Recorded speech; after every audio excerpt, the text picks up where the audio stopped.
بسم الله والصلاة والسلام على رسول الله وعلى آله وصحبه ومن والاه ثم أما بعد نستكمل قراءتنا لكتاب الشيخ أحمد فريد البحر الرائق في الزهد والرقائق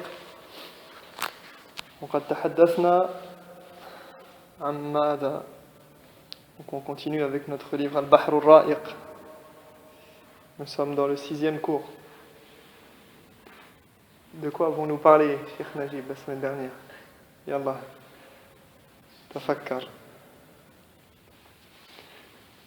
Man yu'tini jawaban kafiyan shafiya.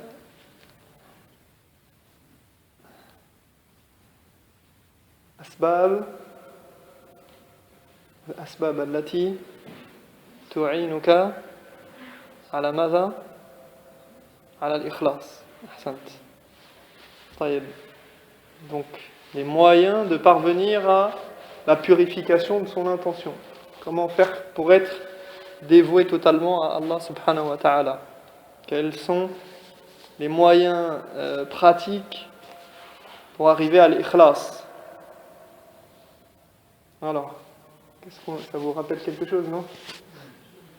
Un petit peu. Qu'est-ce qu'on a dit? Premièrement, ثقة في الله يعني شيئا قريب من ذلك. نعم استشعار عظمة الخالق. استشعار عظمة الخالق أو المعبود. Donc prendre conscience de la grandeur d'Allah tabaraka wa ta'ala. Avoir conscience qu'Allah subhanahu wa ta'ala, notre Seigneur, est grand et il est de toute majesté et qu'il est le tout miséricordieux et qu'il est celui qui a toutes les faveurs, dont toutes les faveurs sont auprès de lui. طيب. Donc premièrement istish'ar 'azamati al-ma'bud. هذا أولا. Premièrement. Deuxièmement, l'inverse.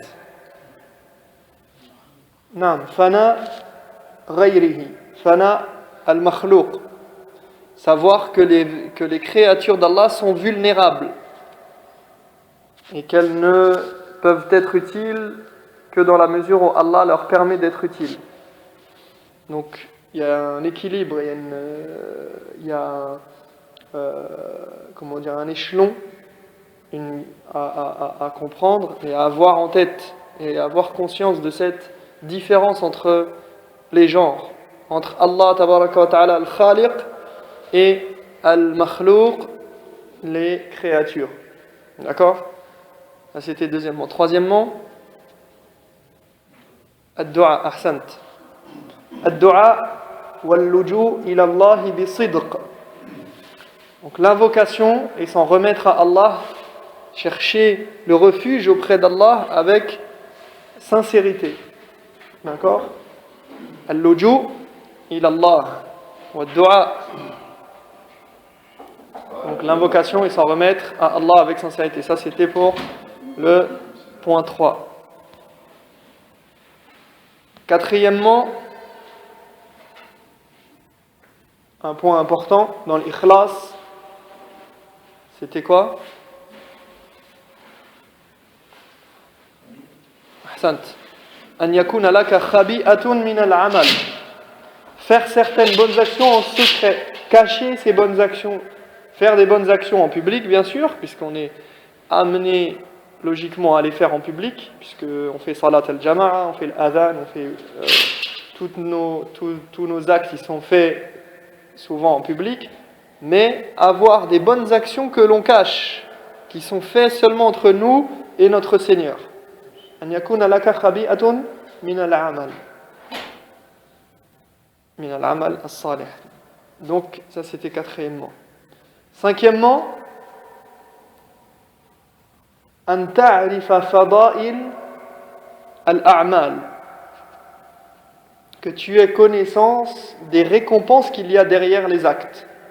Quand tu fais un acte, si tu sais qu'il y a tant de récompenses, telle récompense et la grandeur des faveurs d'Allah et des récompenses, eh bien tu auras ton cœur, il ira chercher ses récompenses auprès d'Allah, puisqu'il sait que c'est Allah qui détient ces récompenses et qui va te les donner.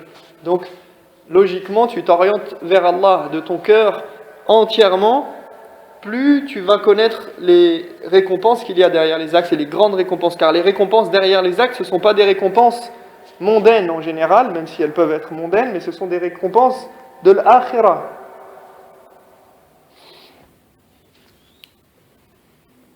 Sixièmement,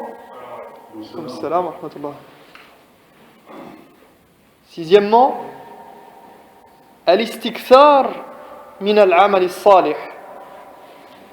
Multiplier les bonnes actions et notamment la même bonne action. Multiplier, faire la bonne action de manière répétée. Car celui qui prend l'habitude de faire une bonne action, il l'oublie. Il oublie qu'il l'a fait. Il ne cherche pas à la montrer forcément. Puisqu'il a pris l'habitude, pour lui, c'est quelque chose de banal.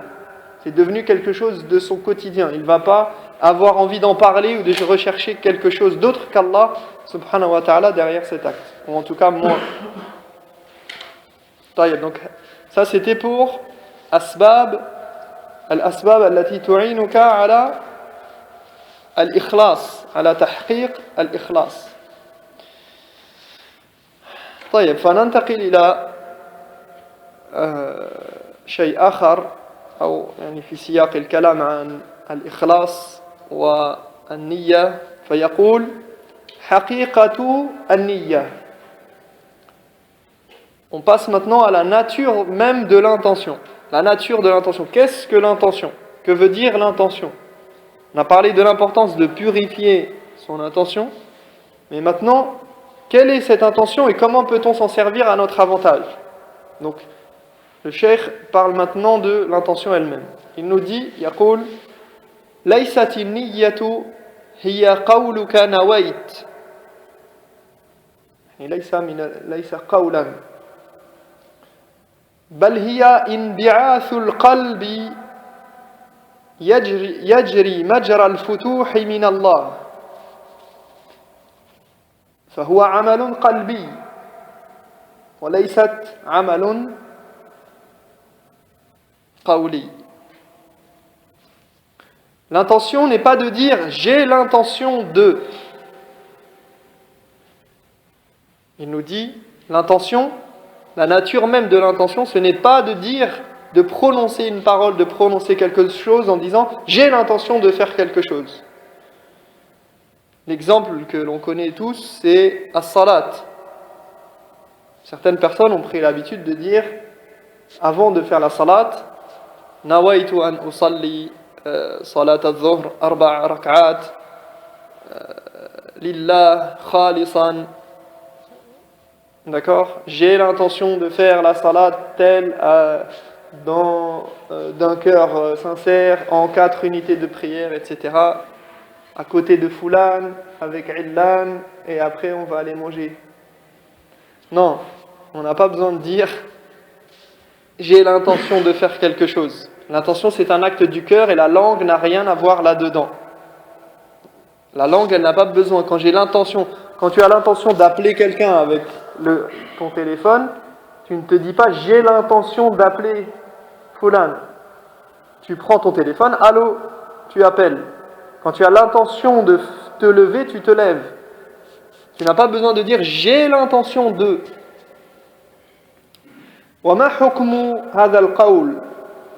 Comment juge-t-on le fait de dire j'ai l'intention de faire quelque chose lors des adorations?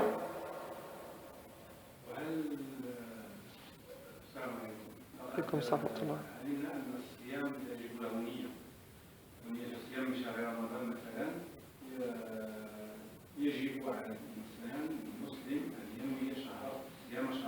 نعم. بالرغم من أنه منذ حلول السنة في نيتي كانت منذ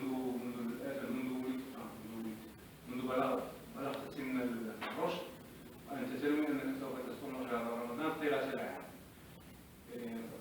وعندما يدخل شهر رمضان يجب عليك عليك النية هذا ما قاله أساتذتنا يجب عليك أن تنوي ليلة شهر رمضان اللهم نويت صيام شهر رمضان 29 يوما أو 30 يوما ولكن لا تلفظ النية يعني ليس هناك تلفظ بالنية هذا لا ليس في يعني هذا الفعل لا أصل له في الدين أن تقول أن تتلفظ بالنية هذا حكمه بدعة ولغو لا فائدة له.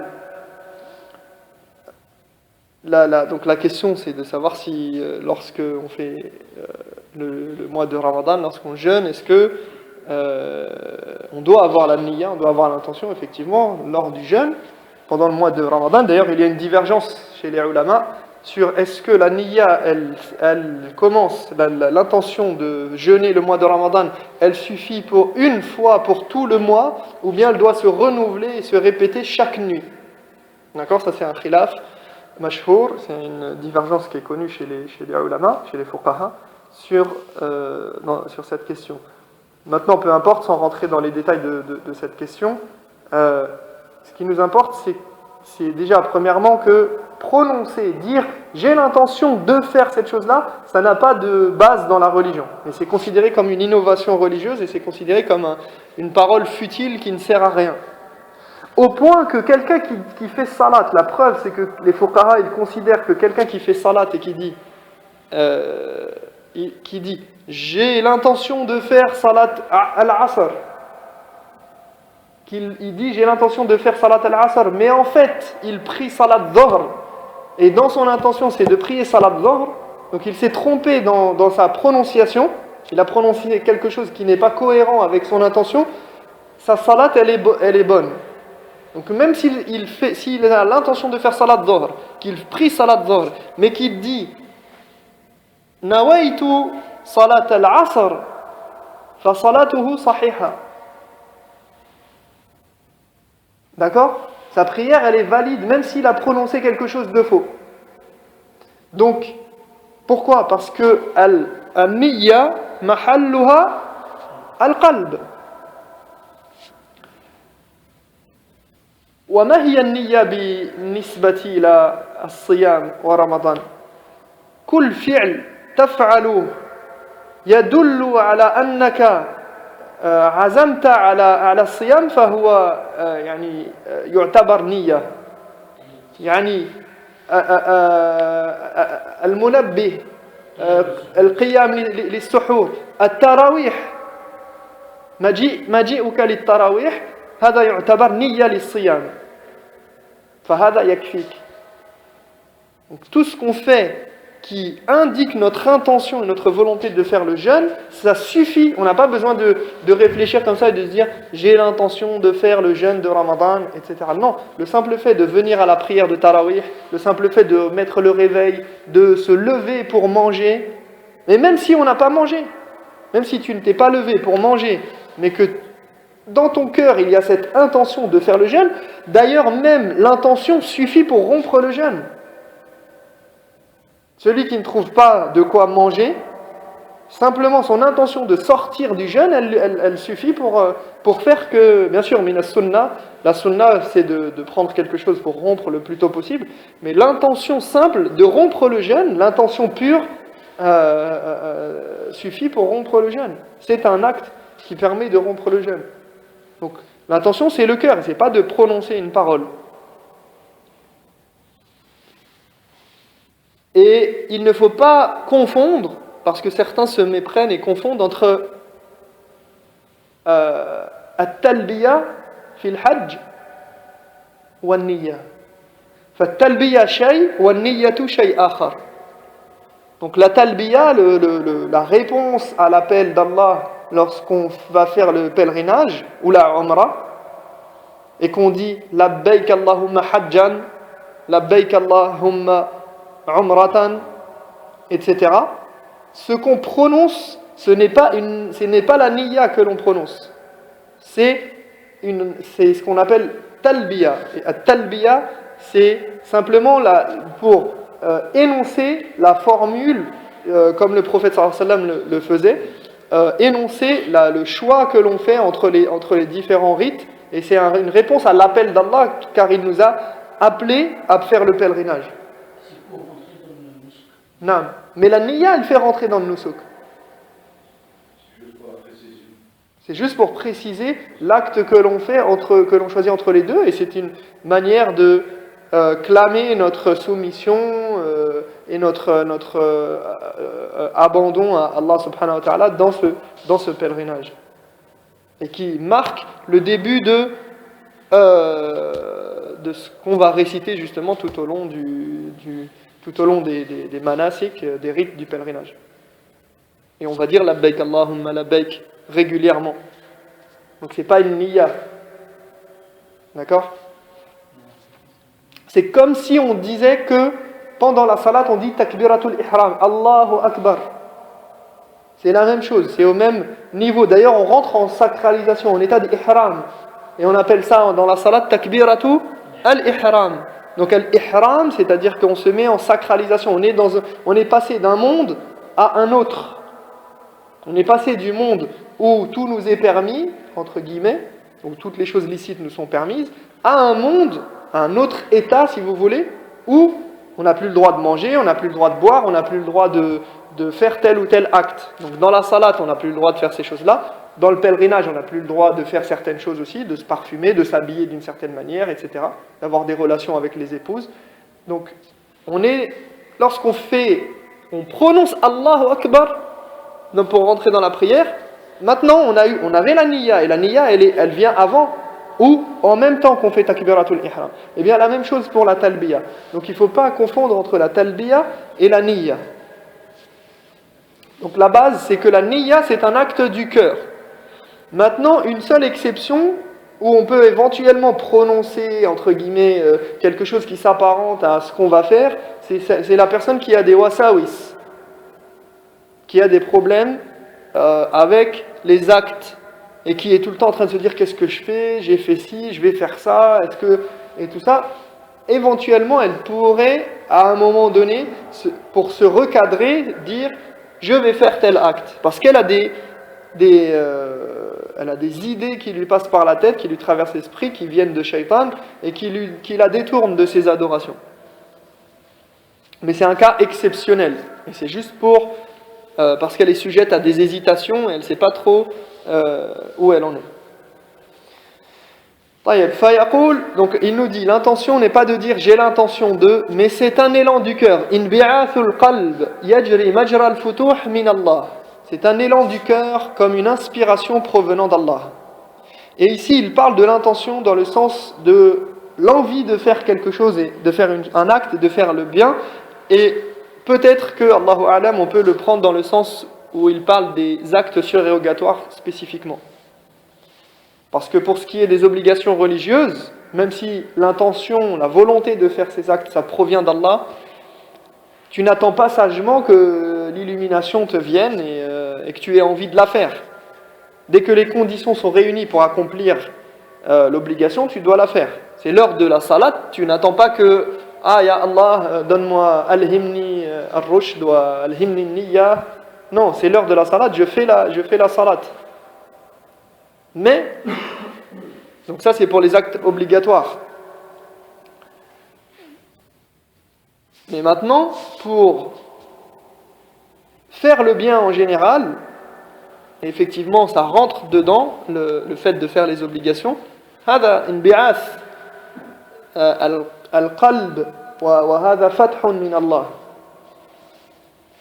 فالنية هي انبعاث القلب يجري مجرى الفتوح من الله فقد تتيسر في بعض الأوقات وقد تتعذر في بعضها. C'est un élan du cœur comme une inspiration provenant d'Allah. Parfois elle vient, parfois elle ne vient pas. ومن كان وهذا يعني يعطينا السر يقول ومن كان الغالب على قلبه أمر الدين تيسر عليه في أكثر الأحوال إحضار النية الصالحة فإن قلبه مائل بالجملة إلى أصل الخير فينبعث إلى التفاصيل غالبا. Il nous dit celui dont le cœur est habité par l'amour de la religion arrivera la plupart du temps à avoir une bonne intention lorsqu'il fait ses actes. son cœur étant d'une manière générale enclin au bien. Ma'ilun ila al-khayr bil jumla. Il aspire à le faire et s'y tient dans la majeure partie des cas. Ça, vous vous rappelez, quand on a parlé de az-zuhd fi dunya, du détachement de ce bas monde, eh bien on a dit que celui qui a le cœur habité par le souci de plaire à son Seigneur, eh bien il aura tendance à faire des actes de bien plus volontiers et plus régulièrement. وَمَنْ مَالَ قَلْبُهُ إِلَى الدُّنْيَا وَغَلَبَتْ عَلَيْهِ يعني الدنيا لم يتيسر له ذلك بل لا تتيسر في الفرائض إلا بجهد جهيد يعني هذه النية الصالحة لا تتيسر له حتى في الفرائض إلا بجهد جهيد. Quant à celui dont le cœur est absorbé par les jouissances de ce bas monde, il ne bénéficiera pas de cela, c'est-à-dire des velléités pour le bien, de vouloir faire le bien quotidiennement et régulièrement. Son cœur ne sera pas enclin au bien. Pourquoi ? Parce qu'il est absorbé par l'argent, les femmes, le succès, etc. La nouvelle voiture, la nouvelle... etc. D'accord ? Il est absorbé par les jouissances de ce bas monde, donc son cœur et son esprit sont focalisés là-dessus. Donc il nous dit, quant à celui dont le cœur est absorbé par les jouissances de ce bas monde, et c'est pour ça qu'on a dit qu'az-zuhd fi dunya c'était important. Il ne bénéficiera pas de ses velléités pour le bien et ne pourra accomplir, regardez ce qu'il dit, il ne pourra accomplir les obligations al-fara'id qui lui incombent qu'avec grande difficulté. Hatta as-salat yufakkiru fi al-umur ad-dunyawiyya. Il dit Allahu Akbar, Dieu est plus grand que toutes ces choses, mais il pense, wal'iyadhu billah, presque l'inverse. Ou en tout cas, c'est, même s'il ne le pense pas, mais en tout cas, ses actes et sa pensée. Normalement, il dit Allahu Akbar, wa alaykum salam wa rahmatullah. Donc normalement, Allahu Akbar, ça veut dire quoi ? Allah est plus grand. Il est plus grand que quoi ? Il est plus grand que mes soucis. Il est plus grand que mon travail. Il est plus grand que ma femme. Il est plus grand que mes enfants. Il est plus grand que tout ce à quoi j'aspire ici-bas. Donc normalement, Allahu Akbar, c'est pour dire la dunya, je la mets derrière de côté et je rentre dans la salat avec Allah. C'est ça Allahu Akbar. Donc, quand on dit Allahu Akbar, c'est pour justement se rappeler que ad-dunya faniya et que cela n'a pas d'importance. Mais la personne qui a les jouissances de ce bas monde en lui, eh bien, il sera absorbé par ad-dunya même dans ses actes d'obligation. Il va au pèlerinage, au hajj, son seul souci c'est de ramener des cadeaux à la famille. Les chapelets, les vêtements, Made in China. Non, s'il le fait en plus, par générosité, pourquoi pas ? Mais il ne faut pas que ça soit... Il ne faut pas que ad-dunya elle prenne le pas sur l'intention, l'acte d'adoration. Surtout pour quelqu'un qui entreprend par exemple un hajj pour la première fois ou qui n'a pas l'occasion d'y aller, qui n'y est pas allé plusieurs fois, et même quand bien même il l'a fait 50 fois, il faut que ça reste une adoration. Et même si c'est permis d'avoir l'intention par exemple de faire le commerce parallèlement en allant au hajj, parce qu'on a le droit d'avoir cette intention qui est détachée, qui n'a rien à voir avec l'acte en lui-même. On va en parler, Inch'Allah. Mais il faut que l'adoration, elle reste avec une intention saine.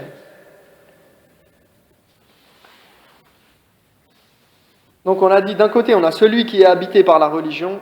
La plupart des actes qu'il fera, ce sera avec l'intention de plaire à son Seigneur. Même des actes anodins. Tout ce qu'il fait, c'est pour Allah subhanahu wa ta'ala, en tout cas, avec cette intention de faire le bien et de plaire à Allah. De l'autre côté, celui qui est habité par les jouissances de ce bas monde, eh bien, il aura du mal à avoir cette bonne intention, même dans ses actes d'adoration obligatoires. وفي الحديث الصحيح حديث عمر بن الخطاب وهو الحديث المشهور والمعروف قال النبي صلى الله عليه وسلم إنما الأعمال بالنيات وإنما لكل امرئ ما نوى فمن كانت هجرته إلى الله ورسوله فهجرته إلى الله ورسوله ومن كانت هجرته إلى الدنيا يصيبها أو امرأة ينكحها فهجرته إلى ما هاجر إليه. Il nous dit, dans le hadith authentique de Omar ibn al-Khattab, le hadith bien connu, le prophète sallallahu alayhi wa sallam dit les actes ne valent que par les intentions, et à chacun selon ses intentions. Ainsi, celui qui émigre pour la cause d'Allah et de son messager, son émigration sera considérée comme étant pour Allah et son messager. Quant à celui qui émigre pour un intérêt mondain ou une femme qu'il désire épouser, son acte ne vaudra rien d'autre que cela. قال المؤلف روي عن الشافعي رحمه الله أنه قال هذا الحديث ثلث العلم. On rapporte que l'imam Shafi'i a dit ce hadith représente le tiers du savoir religieux. Donc ce qui est relatif, la science qui est relative au le savoir que l'on puise de ce hadith et tout ce qui concerne ce hadith constitue un tiers du savoir, un tiers de la science religieuse. Pourquoi ? Comme l'a dit l'imam al-Bayhaqi, les actes se divisent en 3 catégories. Donc, il y a les actes du cœur, il y a les actes de la langue et il y a les actes du reste du corps. Et ce hadith, il concerne quoi ? Les actes du cœur. D'accord ? Il concerne les intentions. Donc ce sont dans le cœur, et voilà pourquoi, entre autres, Allahu A'lam, comment on pourrait expliquer cette parole de l'imam Ash-Shafi'i, Annahu thuluth al-ilm. Alaykum salam wa rahmatullah. Donc ce hadith, c'est un tiers de la religion. Et après, il y a aussi l'idée que ce hadith, il est en parallèle avec quel autre hadith qu'on verra après, Inch'Allah, qui font que les actes, la validité des actes dépendent de ces 2 conditions. On avait dit al-ikhlas wa al-mutaba'a. Donc ce hadith, il parle de l'ikhlas, il parle de la pureté de l'intention pour Allah subhanahu wa ta'ala. Donc il constitue une partie importante, puisque tout acte, pour qu'il soit considéré auprès d'Allah, il doit avoir al-ikhlas. Donc ce hadith, il donne déjà un point important de la validité des actes. Et ensuite on a Man amila amalan laysa alayhi amruna fahuwa radd. Donc ils marchent ensemble, ces 2 hadiths. Quiconque fait un acte qui n'a pas été institué par la religion, son acte sera rejeté. Donc on a les 2 conditions qui marchent ensemble, et on a ce hadith qui rentre dedans. Et lorsque vous lisez les commentaires autour de ce hadith, vous voyez que les ulama l'ont souvent mis en évidence, et on avait parlé du fait que ce hadith, il est souvent cité au départ. Donc la Bab al-Ikhlas, c'est très souvent au début des livres, et en particulier ce hadith-là, pour rappeler aux gens l'importance de l'intention, et que leur acte, il doit être motivé par les bonnes intentions. Et ce hadith, il est rapporté ici par qui ? Mahwa al-Rawi, Qulna Omar, Amir al-Mu'minin, Omar ibn al-Khattab radiyallahu anhu. Donc il est rapporté par Omar, et c'est la seule voie par laquelle le hadith est authentique. Donc ce hadith n'est authentique que lorsqu'il est rapporté par Omar ibn al-Khattab, et c'est un hadith qu'on appelle chez les muhaddithin نوع من الأحاديث غريب, hadith gharib, on appelle hadith gharib, d'accord? C'est un hadith qui a dans sa chaîne de transmission qui est rapporté par un seul, à ce maillon de la chaîne, il y a un seul compagnon qui le rapporte, dans au moins un des maillons de la chaîne. قوله صلى الله عليه وسلم إنما الأعمال بالنيات وفي رواية بالنية أي أن قبول الأعمال الصالحة الموافقة للسنة منوط بتوفر النيات الصالحة. Les actes ne valent que par les intentions. Lorsque le prophète alayhi salatu wassalam nous dit ça, innamal a'malu binniyat, qu'est-ce que cela signifie? Cela signifie que la validité des actes dépend de la bonne intention et de la pureté de l'intention. Pourquoi? Afin qu'on ne se laisse pas tromper par l'apparence de l'acte. وهو كقوله إنما الأعمال بالخواتيم. Cette formulation de dire les actes ne valent que par les intentions ou les actes dépendent des intentions, cette formulation ressemble à celle que l'on retrouve dans un autre hadith où le prophète sallallahu alayhi wa sallam dit les actes dépendent de la manière dont ils se terminent.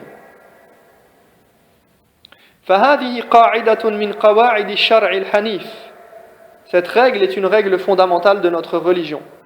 وقوله وإنما لكل امرئ ما نوى ليس تكرارا للقاعدة الأولى ولكنها قاعدة جديدة يرسيها رسول الله صلى الله عليه وسلم والأصل في الشرع التأسيس وليس التكرار. يعني عندما يتكلم النبي عليه الصلاة والسلام ويزيد في الكلام الأصل التأسيس يعني الزيادة وليس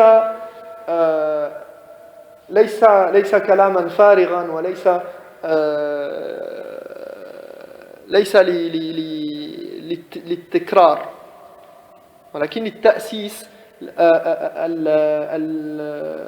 الفكرة الجديدة يعني فكرة جديدة زيادة عن ما قال من قبل. Il nous dit, quant à la deuxième partie, donc le hadith il est coupé, le hadith innamal a'malu binniyat, on a la première phrase qui établit deux règles, d'accord, qui met en évidence deux choses différentes. Et après on va avoir un exemple de cette règle-là. Donc le hadith il est coupé en deux. On a la première phrase innamal a'malu binniyat wa innama likulli imri'in ma nawa. Ça c'est une phrase ensemble qui fait un seul bloc mais qui est séparée en deux. Et les ulama ont divergé sur cette séparation en deux. Est-ce que cette séparation en deux c'est simplement une répétition de ce qui a été dit dans la première partie, donc première partie et deuxième partie, est-ce que la deuxième partie répète simplement l'idée de la première partie, ou bien est-ce une nouvelle idée qui est amenée? Ici le cheikh nous dit, quant à la deuxième partie, et chacun obtiendra selon ses intentions, il ne s'agit pas d'une répétition de la première idée. C'est une deuxième règle que le prophète sallallahu alayhi wa sallam établit. Et il nous dit d'ailleurs, en général, une nouvelle donnée dans le texte religieux implique une nouvelle règle. S'il y a quelque chose de nouveau qui est ajouté, cela sous-entend qu'il y a quelque chose de plus. Ce n'est pas pour répéter et redire la même chose sous une autre formulation. Donc lorsqu'il dit innamal a'malu binniyat wa innama likulli imri'in ma nawa, on a deux idées différentes.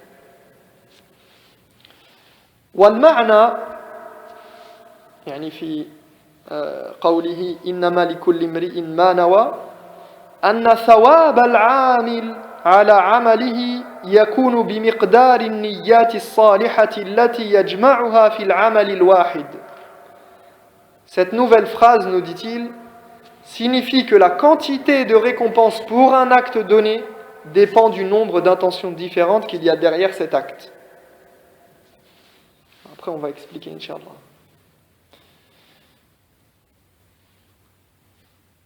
وقوله فمن كانت هجرته إلى الله ورسوله فهجرته إلى الله ورسوله ومن كانت هجرته إلى دنيا يصيبها أو امرأة ينكحها فهجرته إلى ما هاجر إليه. Lorsqu'il dit ainsi, celui qui émigre pour la cause d'Allah et de son messager, son émigration sera considérée comme étant pour Allah et son messager. Quant à celui qui émigre pour un intérêt mondain ou une femme qu'il désire épouser, son acte ne vaudra rien d'autre que cela. فهذا, donc ceci est un exemple. فهذا مثال من رسول الله صلى الله عليه وسلم للأعمال التي صورتها واحدة وتختلف في صلاحها وفسادها. Donc à travers cet exemple, le prophète sallallahu alayhi wa sallam nous montre qu'un acte peut revêtir une seule forme, mais ne pas avoir la même valeur auprès d'Allah. On peut avoir un seul acte fait par deux personnes différentes, le même acte. D'accord ? Mais ici, l'acte qui est mis en évidence, quel est-il ? Al-hijra, l'émigration. Le fait de partir d'un endroit pour aller à un autre endroit. D'accord ? Cet acte, qui est un acte important dans l'islam et qui vaut de l'or, qui est un sacrifice, eh bien, on a la même chose. On a un déplacement d'un point A à un point B, comme les premiers croyants qui sont partis de Mecca vers Al-Madina. On peut avoir des croyants, des gens, des personnes qui partent d'un point A, qui vont vers un point B, qui vont émigrer, qui vont vivre à cet endroit-là. Et le prophète alayhi salatu wassalam nous dit que on a la même apparence, mais on a deux intentions différentes. Et ces deux intentions différentes, c'est elles qui vont faire la distinction entre la validité ou non de l'acte. وقيل يقول المؤلف وقيل أعاد النبي صلى الله عليه وسلم ذكر الله عز وجل ورسوله صلى الله عليه وسلم في الجزء الأول من المثال تعظيما لهذه النية ولهذا العمل المصحوب بهذه النية وحتى تلتذ القلوب والألسنة بذكر الله ورسوله. Il nous dit, certains ont expliqué que le prophète sallallahu alayhi wa sallam avait répété le nom d'Allah et de son messager dans la première partie de l'exemple. Donc il nous dit Man kanat hijratuhu ila Allahi wa rasoulih fa hijratuhu ila Allahi wa rasoulih. Celui qui émigre pour Allah et son messager, son émigration sera considérée comme étant pour Allah et son messager. Donc il a répété Allah et son messager. Et donc il dit que certains ont expliqué que cette répétition, dans la première partie de l'exemple, était là pour donner de l'importance et mettre à l'honneur cette intention noble et cet acte fait dans cette intention, mais aussi pour que les cœurs et les langues se délectent de la répétition de leur nom à tous les deux, du nom d'Allah et du nom du messager. وَلَمْ يُكَرِّرْ فِي الْجُزِ الثَّانِي مِنَ الْمِثَالِ تَحْقِيرًا لهذا العمل المصحوب بهذه النية وحتى يدخل في ذلك بقية النيات الفاسدة. Il nous dit par contre, il n'a pas répété le but dans lequel est fait l'acte. Dans la deuxième partie, il dit وَمَنْ كَانَتْ هِجْرَتُهُ إِلَى دُنْيَا يُصِيبُهَا أَوْ امْرَأَةٍ يَنْكِحُهَا. Il n'a pas dit فَهِجْرَتُهُ إلى هذه الدنيا أو إلى هذه المرأة. Il a dit إلى ما هاجر إليه يعني تحقيرا لهذا الشأن. Donc il nous dit, il n'a pas répété, pourquoi ? Dans le but ou afin de le dénigrer et montrer que cet acte fait dans cette intention n'a pas de valeur, mais également pour inclure toutes les autres intentions du même akabi, du même genre. Parce qu'on peut avoir les intentions. L'intention pour Allah et son messager, c'est une intention commune. Il n'y a pas 50 000 possibilités. L'intention pour Allah et son messager, c'est une seule intention. l'intention de se marier, l'intention de cette dunya, l'intention d'avoir des richesses, l'intention d'avoir un travail, l'intention, etc., etc., de cette dunya, elles sont multiples. Donc il nous dit, ila ma hajara ilay. Quelle que soit l'intention qu'il a, son intention, elle vaudra ce qu'elle vaut. Elle ne vaudra pas, elle n'aura jamais la valeur de l'intention pour Allah et son messager. Donc, dans ce hadith, il nous fait comprendre que, premièrement, la validité d'un acte dépend de la pureté de l'intention. Pour que l'acte soit valide, innamal a'mal, yani innamal amal bin niyya as-saliha wa hiya al-ikhlas. Donc, هذا العمل لا بد أن يكون لوجه الله خالصا. Donc, la validité d'un acte dépend de la pureté de l'intention. Ça, c'est la première partie. Deuxième partie, et sa récompense, la récompense de l'acte, dépend des différentes intentions qu'il y a derrière cet acte.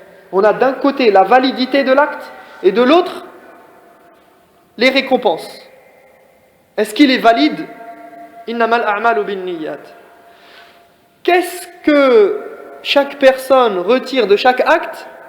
Quelles sont les récompenses qu'il retire? Wa innama likulli imri'in ma nawa min an-niyyat. واضح؟ عليكم السلام ورحمة الله.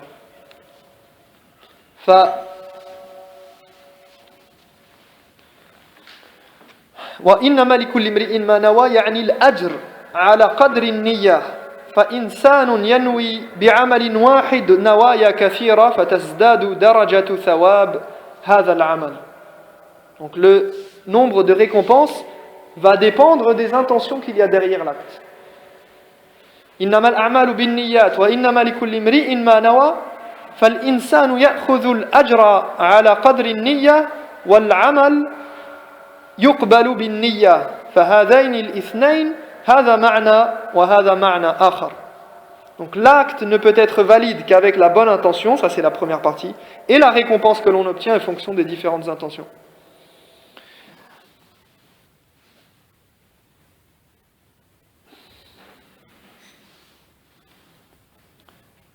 وهجرته إلى الله ورسوله إلى الله هو الإخلاص ورسوله متابعة رسول الله صلى الله عليه وسلم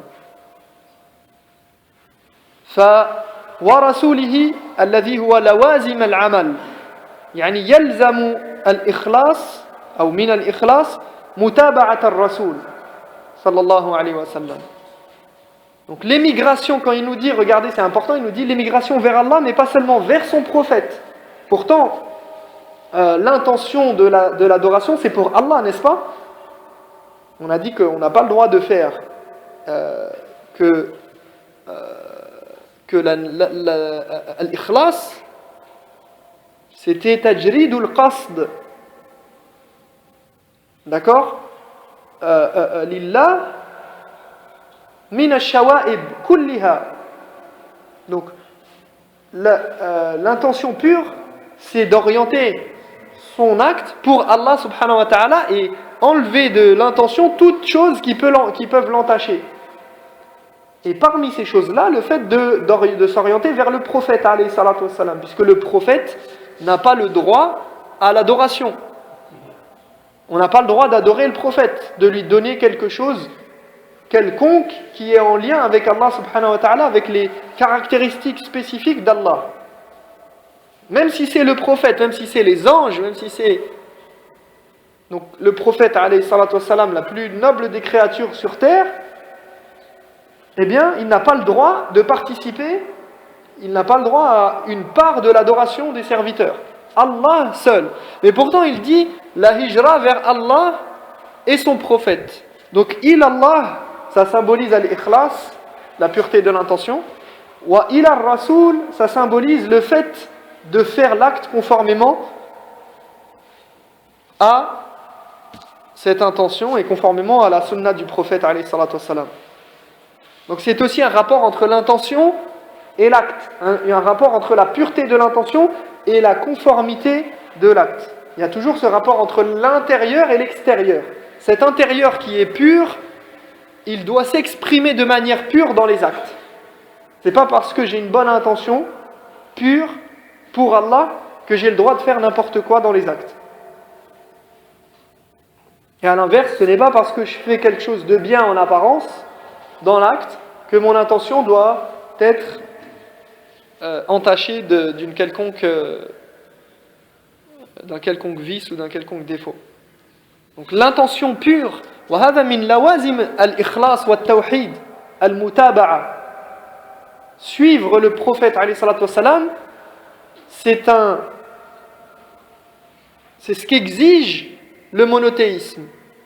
Notre intention pure pour Allah, c'est, n'est-ce pas, de se détacher de toutes nos passions et tous nos désirs. Mais mes désirs peuvent m'appeler à faire autre chose que ce que le prophète alayhi salatu wassalam a recommandé. Donc lorsque je suis le prophète, c'est une confirmation de ma sincérité dans le monothéisme, dans le tawhid. D'accord ? Vous avez compris ? Moi, je peux avoir envie de faire un acte pour Allah sincèrement. Si toi tu veux faire sincèrement et de manière pure et exclusive pour Allah un acte. Et tu me dis, mais moi je veux le faire de telle ou telle manière. Et moi je te dis, non, c'est pas comme ça que le prophète alayhi salatu wassalam il faisait. Et Allah t'a ordonné de suivre le prophète. Donc logiquement, qu'est-ce que tu dois faire ? Tu dois revenir sur ta décision et revenir sur ton envie et passer outre tes désirs de le faire à ta manière et le faire conformément. هذه المتابعة.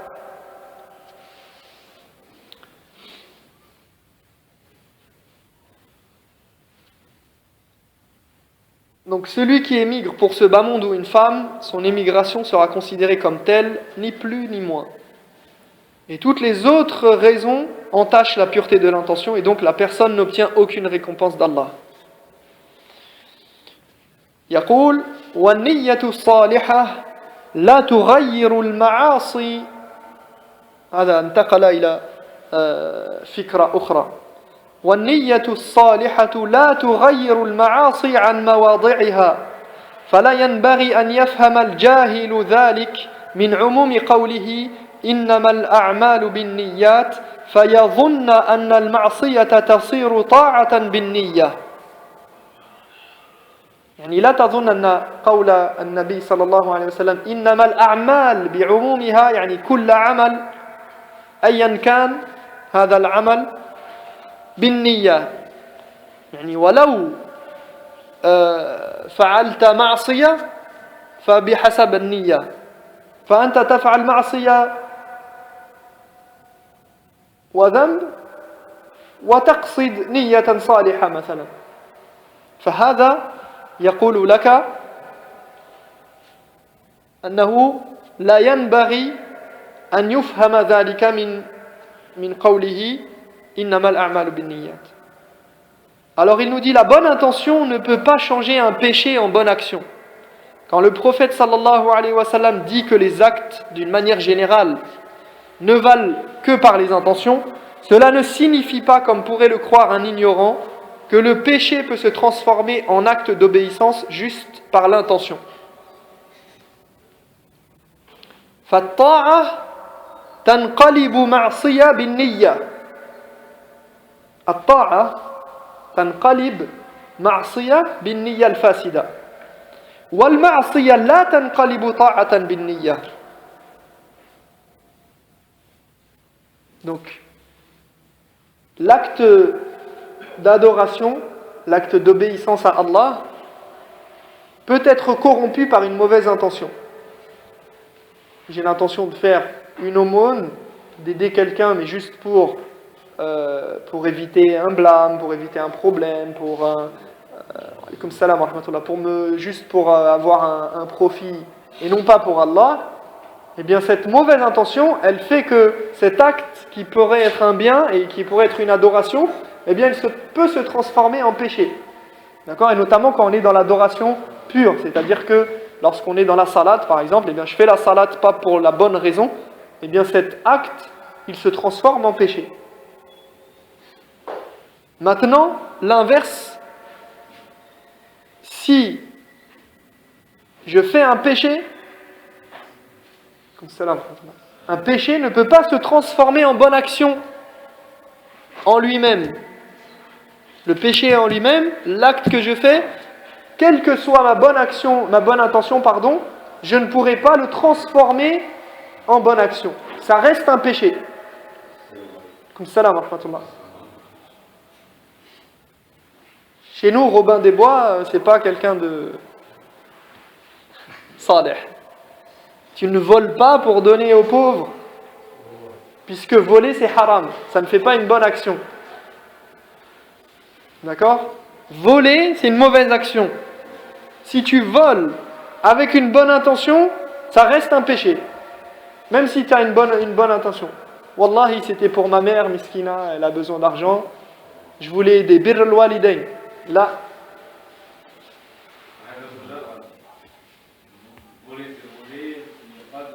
Voilà. Maintenant, si on parle de darurat ou hadi al-ashya, hada shay akhar. Mais la personne, l'Algérien qui a piqué de l'argent, je ne sais où, pour les donner à sa victime. Il a fait les transferts, en fait, c'est un informaticien qui a fait les transferts d'argent sur la carte, machin, qui les a donnés à sa victime. Donc, est-ce que son acte, bien qu'il paraisse, c'est du vol, mais que ce soit relatif ou pas, c'est du vol. Ça veut dire donner à une banque, donner à un détournement d'argent. Des associations. Oui, il a donné des associations en Palestine pour améliorer la vie des autres. Donc là, lui-même, il est mal, mais l'intention est bonne. Donc ça ne va pas changer cet acte. non, en fait, après bon, cet acte en particulier, j'en suis pas, j'ai pas les tenants et les aboutissants et je suis pas au courant de cette histoire, mais le principe il est celui-là, il est que si je fais un acte, un péché, même dans une bonne intention, ça reste un péché. Maintenant, si on est entre deux, maintenant si on rentre dans autre chose, pas l'acte en lui-même, mais le jugement d'un ensemble de considérations, d'accord ? Et c'est pour ça que les ulama nous disent que ad-darurat tubihu al-mahdhurat, par exemple, ou ikhtiyar akhaf ad-dararain, comme salam rahmatullah. Donc il y a des circonstances particulières où un acte en particulier il peut avoir l'air d'un péché ou il pourrait être un péché, mais c'est toutes différentes circonstances qui vont amener à faire que en fait auprès d'Allah ce ne sera pas considéré comme un péché. Par exemple, quelqu'un qui est dans le désert et qui va manger, qui va boire, il va trouver juste quelque chose qui a macéré, qui est de l'alcool, mais il va le boire parce qu'il va mourir. هذا الضرورة من باب الضرورات. لا نعم. Voilà. طيب واضح. Donc الضرورات c'est quelque chose, d'accord, le cas de force majeure, un cas d'extrême nécessité. On est dans un cas de force majeure, la personne, elle ne peut pas faire autrement. Là, c'est autre chose, elle est jugée différemment par Allah. Est-ce que c'est une bonne action ? Non.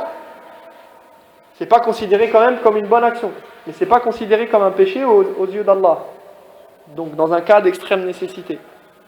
Maintenant, donc c'est ça aussi, c'est que la personne, elle ne pourra pas changer un acte qui est considéré comme un péché, une désobéissance à Allah, en une bonne action.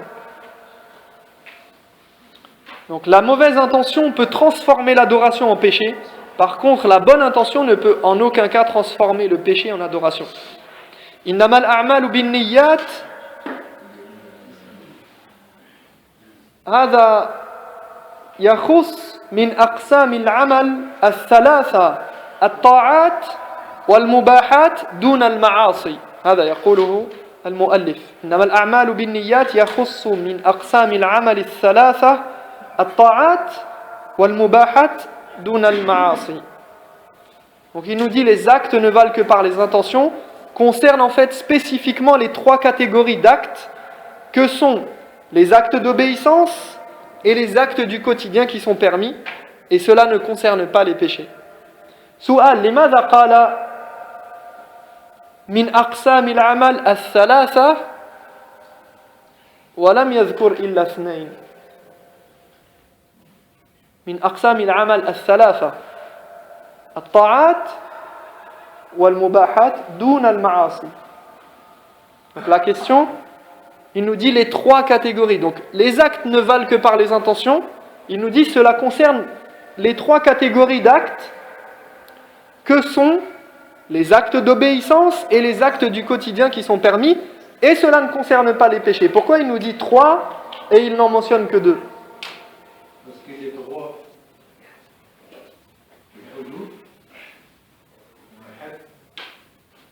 Les autres, c'est محبذات ومكارهات, je pense. الحد من الحدود على المحارم. نعم. الحد من الحدود. Ouais. Les autres, المحبذات والمكارهات مكره. طيب أحسنت, يعني الكلام إن شاء الله واضح. فهمتم pourquoi? Vous avez compris? Parce qu'il nous dit, donc il nous dit innamal a'malu binniyat. Ces actes-là, il nous parle du fait que ça n'englobe pas les ma'asi. D'accord? Al-a'mal binniyat, on ne peut pas faire rentrer al-ma'asi, les péchés. Les actes ne valent que par les intentions, ça ne concerne pas les péchés. Donc comme il est en train d'expliquer, cela, on ne peut pas faire rentrer le péché dans cette généralité-là de la parole du prophète alayhi salatu wassalam. Et il nous dit cela englobe trois catégories. Pourquoi trois catégories? Parce qu'en fait il parle des 5 catégories qui sont al-haram wal-halal, ou al-haram afwan wal. Donc on a al-haram, on a d'un côté ce qui est interdit et de l'autre côté ce qui est licite. D'accord? Et entre les deux, donc on a les wajibat dedans, on a les obligations, les interdictions. Donc on a al-muharramat, al-wajibat.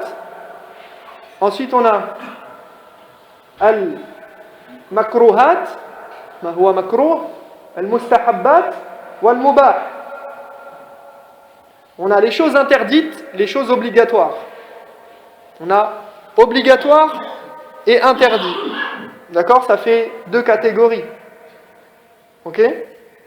Ensuite, on a, au milieu, on a ce qui est permis. Et de ce qui est permis qui va vers l'interdit, c'est ce qui est détestable. Et de ce qui est permis vers ce qui va vers l'obligation, c'est ce qui est préférable. Donc on a obligation, préférable, permis, détestable, interdit. On a 5 catégories pour juger les actes. Dans n'importe quel acte, quel qu'il soit, il rentre dans une des 5 catégories. Soit c'est une obligation, soit c'est une interdiction. Soit c'est simplement permis, soit c'est détestable, soit c'est préférable. D'accord? Donc ici il nous dit innamal a'malu binniyat yakhussu min aqsami al-amal al-thalatha at-ta'at وصلاة التراويح من الطاعات صلاة التراويح من الطاعات أو من المعاصي من الطاعات. طيب. صلاة التراويح, ça fait partie des actes d'adoration, n'est-ce pas? Est-ce obligatoire? Non. Donc ça fait partie des mustahabbat, des choses préférables. Donc il nous dit at-ta'at, ça englobe 2 catégories. Les actes d'obéissance à Allah, ça englobe les actes obligatoires al-fara'id ou al-mustahabbat. Et ensuite il nous dit et les actes permis du quotidien, manger, dormir, boire, aller faire les courses, ce sont les actes, le champ du permis. Alors il nous dit que innamal a'malu binniyat s'applique à ces 3 catégories là. Les obligations, les choses préférables et le champ du permis. Voilà, tout ce champ-là, il est concerné par innamal a'malu binniyat. L'autre partie qui va vers l'interdit, qui se dirige vers l'interdit, ça ne fait pas partie de innamal a'malu binniyat. Al-ma'asi notamment. إذ الطاعة تنقلب معصية بالقلب ودخول النية في المعصية إذا انضاف إليها قصود خبيثة تضاعف وزرها وعظم وبالها. L'acte d'obéissance à Dieu en effet peut devenir un péché simplement par le cœur, comme on l'a dit. Donc c'est un acte d'obéissance à Allah, mais par le cœur, il se transforme en péché. Et lorsque le péché est fait intentionnellement, il devient pire et encore plus grave. Donc l'intention transforme l'adoration en péché et le péché en péché plus grave encore. والطاعات مرتبطة بالنيات في أصل صحتها وفي تضاعف فضلها.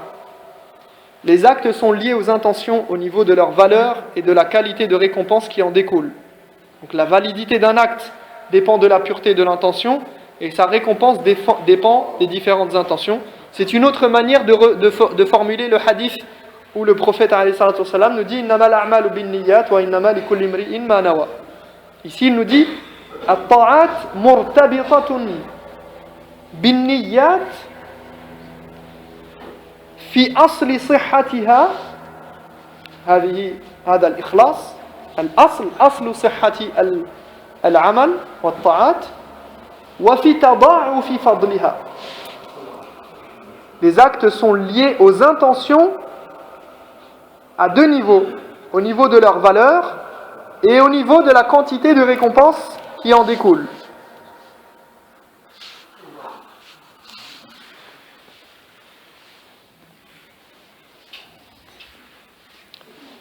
فأما الأصل, on termine avec ce passage Inch'Allah et on reprendra la semaine prochaine. فأما الأصل فأن ينوي بها عبادة الله وحده فإن الرياء صارت معصية. L'acte à l'origine doit être fait pour adorer Dieu, l'acte d'adoration, mais si l'intention de départ est de l'ostentation, cela devient un péché. Là il explique la première partie. وأما تضاعف الفضل فبكثرة النيات الحسنة. Les récompenses, elles, dépendent du nombre d'intentions différentes qui accompagnent l'acte. Et ça, on va en parler, Inch'Allah, dans le prochain cours. Bistifada, Inch'Allah. وأما المباحات فما من شيء منها إلا ويحتمل نية أو نيات يصير بها من محاسن القربات وينال بها معالي الدرجات. Quant aux actes qui sont de l'ordre du permis ou du licite, ils peuvent tous, sans exception, être faits dans différentes intentions, par lesquelles ils se transforment en actes d'adoration et qui permettent d'obtenir les plus hautes récompenses. Et tout ce passage-là qu'on a lu, Inch'Allah, on va l'expliquer par les exemples et on va continuer, Inch'Allah, on va terminer le passage sur l'intention dans le prochain cours. Naktafi bihada al-qadr. والله أعلى وأعلم وأحكم وصلى الله على نبينا محمد وعلى آله وصحبه وسلم أجمعين. سبحانك اللهم وبحمدك أشهد أن لا إله إلا أنت استغفرك